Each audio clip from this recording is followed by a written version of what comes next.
Hi hello everyone welcome back to my YouTube channel. ಇನ್ನು ಈ vlog ಬಂದು ಹಬ್ಬದ ಹಿಂದಿನ ದಿನದಿಂದನೂ ವ್ಲಾಗ್ಸ್ ಮಾಡಿರ್ತೀನಿ, ಅಂದರೆ ಟ್ಯೂಸ್ಡೇಯಿಂದ. ಸೊ ಟ್ಯೂಸ್ಡೇ ಈವ್ನಿಂಗ್ ಮನೆಗೆ ಸ್ವಲ್ಪ ಗ್ರೋಸರೀಸ್ ಬಂದಿರುತ್ತೆ, ಅಂದರೆ ಜಿಯೋ ಮಾರ್ಟಿಂದ ನಮ್ಮ ಮನೆಯವರು ಆರ್ಡರ್ ಮಾಡಿರ್ತಾರೆ. ಹಾಗೆ ಇಲ್ಲಿ ನೋಡಿ ಗೈಸ್, ನಾನು ಈ ವಿಡಿಯೋ ಏನಕ್ಕೆ ಮಾಡ್ತೀನಿ ಅಂದರೆ ಇಲ್ಲಿ ನಿಮಗೆ ಒಂದು ಪಿಂಕ್ ಸಾಲ್ಟ್ ತೋರಿಸೋದಕ್ಕೆ, ಅಂದರೆ ಹಿಮಾಲಯ ಪಿಂಕ್ ಸಾಲ್ಟ್ ಅಂತ ಕರೀತಾರೆ ಅಥವಾ ರಾಕ್ ಸಾಲ್ಟ್.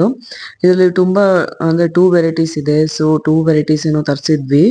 ಸೊ ಅದ್ರ ಬಗ್ಗೆ ಡಿಸ್ಕಸ್ ಮಾಡ್ತಿದ್ವಿ, ಹೇಗೆ ಇದು ರಾಕ್ ಸಾಲ್ಟ್ ಹಾಗೆ ಏನೇನಿದೆ ಅಂತ. ಹಾಗೆ ಇದು ಇಮ್ಯುನಿಟಿ ಬೂಸ್ಟರ್ ಕೂಡ ಹೌದು ಅಂತ ಮಾತಾಡ್ತಾ ಇದ್ವಿ. ಹಾಗೆ ನ್ಯೂಟ್ರಿಷನಲ್ ಇನ್ಫಾರ್ಮೇಶನ್ ಕೂಡ ಚೆಕ್ ಮಾಡ್ತಾ ಇದ್ವಿ. ಅಂದ್ರೆ ಇದು ಫಸ್ಟ್ ಟೈಮ್ ತರಿಸಿದ್ವಿ. ಇನ್ನೊಂದು ಸಾಲ್ಟ್ ಇದ್ರ ಜೊತೆನೆ ಬಂದಿದೆ, ಅದು ಎವ್ರಿ ಟೈಮ್ ನಾವು ಯೂಸ್ ಮಾಡೋಂಥ ಸಾಲ್ಟ್. ಸೊ ಅದಕ್ಕೆ ಇದಕ್ಕೆ ಸ್ವಲ್ಪ ಮಟ್ಟಿಗೆ ಡಿಫ್ರೆನ್ಸ್ ಬೀಳುತ್ತೆ. ಇದು ಹಿಮಾಲಯನ್ ರಾಕ್ ಸಾಲ್ಟ್ ಅಂತ ಕರೀತಾರೆ.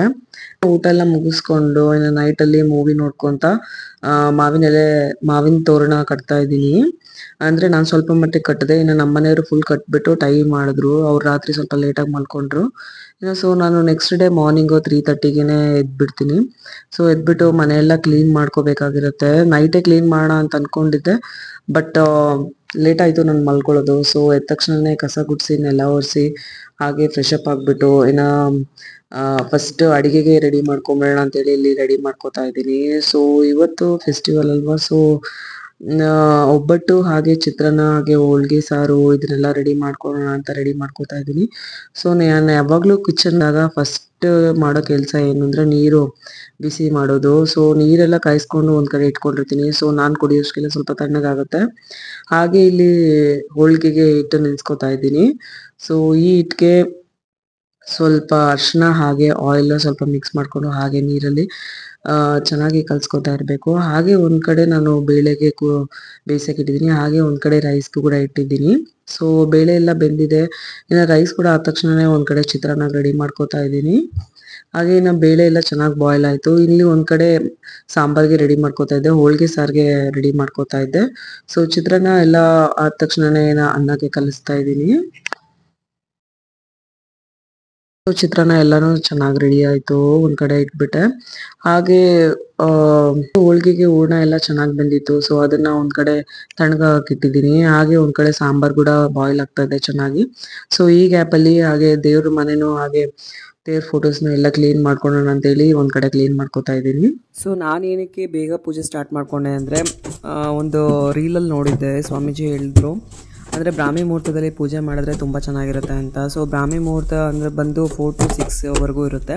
ಸೊ ಆ ಟೈಮಲ್ಲೇ ಪೂಜೆ ಮಾಡಿಕೊಂಡ್ರೆ ತುಂಬ ಚೆನ್ನಾಗಿರುತ್ತೆ ಅಂತ ಹೇಳಿದ್ರು. ಹಾಗೆ ಇಲ್ಲಿ ತುಂಬ ಸಿಂಪಲ್ ಆಗಿ ದೇವ್ರ ಪೂಜೆ ಮಾಡ್ಕೋತೀನಿ.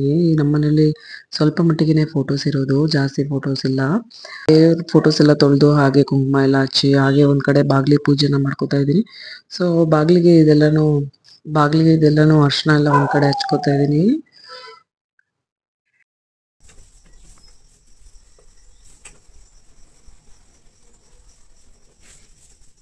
ಸೊ ಇಷ್ಟೆಲ್ಲ ಮಾಡೋಷ್ಟೆಲ್ಲ 5:30 ಆರ್ 5:20 ಸಮಥಿಂಗ್ ಆಗಿತ್ತು. ಸೊ 6 ಒಳಗಡೆನೆ ಪೂಜೆ ಮಾಡೋಣ ಅಂತ ಅನ್ಕೊಂಡೆ, ಆಗ್ಲಿಲ್ಲ. ಆದ್ರೂ ತುಂಬಾ ಕೆಲಸ ಇತ್ತಲ್ವಾ, ಸೊ ಅದಕ್ಕೆ ಒಂದು 6:30 ಸಮಥಿಂಗ್ ಪೂಜೆ ಆಯ್ತು. ನಾನು ಅನ್ಕೊಂಡಿದ್ದೆ 6 ಒಳಗಡೆನೆ ಪೂಜೆ ಎಲ್ಲ ಮುಗಿಸ್ಬೇಕು ಅಂತ, ಬಟ್ ಆಗ್ಲಿಲ್ಲ. ಇಟ್ಸ್ ಓಕೆ, 6:30ಗೂ ಮಾಡೋಣ ಅಂತ ಹೇಳಿ ಇನ್ನು ನಮ್ಮ ಮನೇಲಿ ಯಾರು ಎದ್ದೇಳಕ್ಕಿಂತ ಮುಂಚೆನೆ ಎಲ್ಲಾನು ಮಾಡ್ಕೊಂಡೆ ಎಲ್ಲ ಕೆಲಸನು.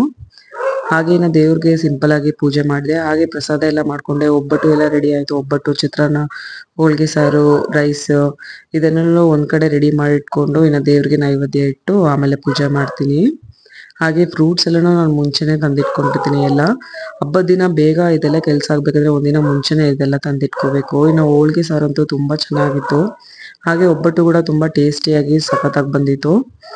ಇನ್ನು ಊಟ ಎಲ್ಲ ತಿನ್ಕೊಂಡು ಇನ್ನು ನಮ್ಮ ಮನೆಯವರು ಹಾಗೆ ನನ್ನ ಮಗ ಸ್ವಲ್ಪ ಹೊತ್ತು ಕ್ರಿಕೆಟ್ ಆಡ್ತಾರೆ. ಯಾಕಂದ್ರೆ ಸ್ವಲ್ಪ ಕ್ಲೌಡಿ ಇರುತ್ತೆ ವೆದರ್, ಸೊ ದಟ್ ಕ್ರಿಕೆಟ್ ಚೆನ್ನಾಗಿ ಆಡ್ಬಹುದು. ಬಿಸಿಲಿದ್ರೆ ಆಡಕ್ಕಾಗಲ್ಲ ಅಂತ. ಇನ್ನು ನನ್ನ ಮಗ ಮನೇಲಿದ್ರೆ ಟಿವಿ ಅಥವಾ ಫೋನ್ ನೋಡ್ತಾ ಇರ್ತಾನೆ. ಇನ್ನು ಸ್ವಲ್ಪ ಹೊತ್ತು ಓದಿಸಿ ನಾವು ಅವನಿಗೆ ಆಟ ಆಡಕ್ಕೆ ಕರ್ಕೊಂಡು ಹೋದ್ರು ನಮ್ಮ ಮನೆಯವರು. ಇನ್ನು ಸ್ವಲ್ಪ ಹೊತ್ತಾದ್ಮೇಲೆ ನಾವು ಒಂದು ಮೂವಿ ನೋಡ್ತೀವಿ, ಗಣೇಶ ಹೇಗೆ ಓದ್ದ ಅಂತ. ಅದು ಸ್ವಲ್ಪ ಕಾರ್ಟೂನ್ಸ್ ನನ್ನ ಮಗನಿಗೆ ತುಂಬಾ ಇಷ್ಟ ಆಯ್ತು ಅದೆಲ್ಲಾನು. ಬೆಳಿಗ್ಗೆನೆ ದೇವಸ್ಥಾನಕ್ಕೆ ಹೋಗೋಣ ಅಂತ ಅನ್ಕೊಂಡಿರ್ತೀವಿ, ಬಟ್ ಸ್ವಲ್ಪ ಲೇಟ್ ಆಗುತ್ತೆ. ಸೊ ಈವ್ನಿಂಗ್ ಅಲ್ಲಿ ಗಣೇಶನ್ ಕೂಡ ಕೂಡ್ಸಿರ್ತಾರಲ್ಲ ಅಂತ ಹೇಳಿ ಗಣೇಶನ ನೋಡ್ದಂಗೆ ಆಗುತ್ತೆ, ಹಾಗೆ ದೇವಸ್ಥಾನಕ್ಕೂ ವಿಸಿಟ್ ಮಾಡ್ದಂಗೆ ಆಗುತ್ತೆ ಅಂತ ಹೇಳಿ ಇನ್ನೆಲ್ಲರೂ 3 ಜನನು ಚೆನ್ನಾಗಿ ರೆಡಿ ಆಗ್ಬಿಟ್ಟು ಸ್ವಲ್ಪ ಫೋಟೋ ಶೂಟ್ ಮಾಡ್ಕೊಂಡ್ವಿ. ಹಾಗೆ ಹೋಗ್ತಾ ದಾರಿಯಲ್ಲಿ ಕೆಲವೊಂದು ಗಣೇಶನ ಕೂಡ್ಸಿದ್ರು, ಇನ್ನು ಕೆಲವ್ರು ಗಣೇಶನ ಕೂಡ್ಸಿರ್ಲಿಲ್ಲ, ಇನ್ನು ಅವಾಗ ತಾನೇ ತರ್ತಾ ಇದ್ರು. ಇನ್ನು ನಾವು ಹೋಗಿದ್ದು ದೇವಸ್ಥಾನ ಬಂದು ಇದು ಬಲ್ಮುರಿ ಗಣಪತಿ ದೇವಸ್ಥಾನ. ತುಂಬಾ ಚೆನ್ನಾಗಿರೋ ದೇವಸ್ಥಾನ ಇದು, ಪ್ರಶಾಂತವಾಗಿ ನೆಮ್ಮದಿಯಾಗಿರುತ್ತೆ. ಸೊ ಗಣಪತಿ ದೇವಸ್ಥಾನಕ್ಕೆ ಹೋಗೋಣ ಅಂತ ಮುಂಚೆನೆ ಅನ್ಕೊಂಡಿದ್ವಿ. ಸೊ ಈವ್ನಿಂಗ್ ಅಲ್ಲಿ ಹೊರಟ್ವಿ. ಅಲ್ಲಿಗೆ ಹೋದ್ಮೇಲೆ ಏನೋ ಒಂಥರ ಪ್ರೆಸೆಂಟ್ ಆಗಿ ವೈಬ್ ಇತ್ತು, ಚೆನ್ನಾಗಿತ್ತು, ಶಾಂತಿ ನೆಮ್ಮದಿಯಾಗಿ. ಇನ್ನು ಅವಾಗ ತಾನೇ ಸ್ವಲ್ಪ ಜನ ಬರ್ತಾ ಇದ್ರು. ಆಮೇಲೆ ಅಷ್ಟೊಂದು ಜನ ಇರ್ತಾ ಇರ್ಲಿಲ್ಲ. ನಾವು ಹೋಗಿ ಬಂದ್ಮೇಲೆನೆ ಅವನಿಂದಾನೇ ಜನ ಬರ್ತಾ ಇದ್ರು. ಸೊ ನಾವು ಹೋಗಿದ್ದೊಂದು 5:30 ಸಮಥಿಂಗ್ ಆಗಿತ್ತು ಈವ್ನಿಂಗ್ ಅಲ್ಲಿ. ಇನ್ನು ಅದ್ರ ಜೊತೆ ಪ್ರಸಾದಕ್ಕೆ ಲಡ್ಡು ಕೊಟ್ಟಿದ್ರು. ದೇವಸ್ಥಾನದ ಎದುರುಗಡೆನೆ ಪಾರ್ಕ್ ಟೈಪ್ ಸಮಥಿಂಗ್ ಚೆನ್ನಾಗಿದೆ, ಅಲ್ಲಿ ಸ್ವಲ್ಪ ಹೊತ್ತು ಕುತ್ಕೊಂಡು ಹಾಗೆ ಪ್ರಸಾದ ತಿನ್ಕೊಂಡು ನಮ್ಮ ಮನೆಗೆ ಹೊರಟ್ವಿ. ನಮ್ಮ ಮನೆಗೆ ಹೋಗೋ ಟೈಮ್ನಲ್ಲಿ ನಮ್ಮ ಏರಿಯಾದಲ್ಲಿ ಗಣಪತಿನ ತುಂಬಾ ಅಂದ್ರೆ ಗ್ರ್ಯಾಂಡ್ ಆಗಿ ಕೂಡ್ಸಿದ್ರು. ಸೊ ಒಂದ್ 2-3 ಗಣಪತಿ ಬರುತ್ತೆ ಇದೇ ಏರಿಯಾದಲ್ಲೇ. ಸೊ ಕಂಟಿನ್ಯೂಸ್ ಆಗಿ ಲೈಟಿಂಗ್ಸ್ ಎಲ್ಲ ಹಾಕಿ ಸಖತ್ತಾಗಿ ಮಾಡಿದ್ರು. ಇನ್ನು ಇಲ್ಲಿ ಕೂಡ ಹೋಗಿ ದೇವ್ರ ದರ್ಶನ ಮಾಡ್ಕೊಂಡು ಇನ್ನು ಮನೆಗೆ ಹೊರಡ್ತೀವಿ. ಹಾಗೆ ಇನ್ನು ನಮ್ಮ ಏರಿಯಾದಲ್ಲಿರೋ ಗಣಪತಿನ ದರ್ಶನ ಮಾಡ್ಕೊಂಡು ಹಾಗೆ ಸ್ವಲ್ಪ ಫೋಟೋಸ್ ತೆಗೆಸ್ಕೊಂಡು ಇನ್ನು ನಮ್ಮ ಮನೆ ಹತ್ರ ಇರೋ ಗಣಪತಿಗೆ ಬರ್ತೀವಿ. ಇಲ್ಲಿ ಅಂತೂ ತುಂಬಾ ಚೆನ್ನಾಗಿ ಕೂಡಿಸಿದ್ದಾರೆ, ಗೌರಿ ಗಣೇಶನ ಒಟ್ಟಿಗೆ ಕೂಡಿಸಿದ್ದಾರೆ. ಆಮೇಲೆ ಕೆಲವೊಂದು ಶಾಸ್ತ್ರಗಳು ಕೂಡ ಮಾಡ್ತಾ ಇದ್ರು ಆ ಟೈಮ್ ಅಲ್ಲಿ. ಸೊ ನೀವು ಕೂಡ ಈ ಗಣೇಶ ಚತುರ್ಥಿನ ಹೇಗೆ ಸೆಲೆಬ್ರೇಟ್ ಮಾಡಿದ್ರಿ ಅಂತ ಕಮೆಂಟ್ ಮಾಡಿ.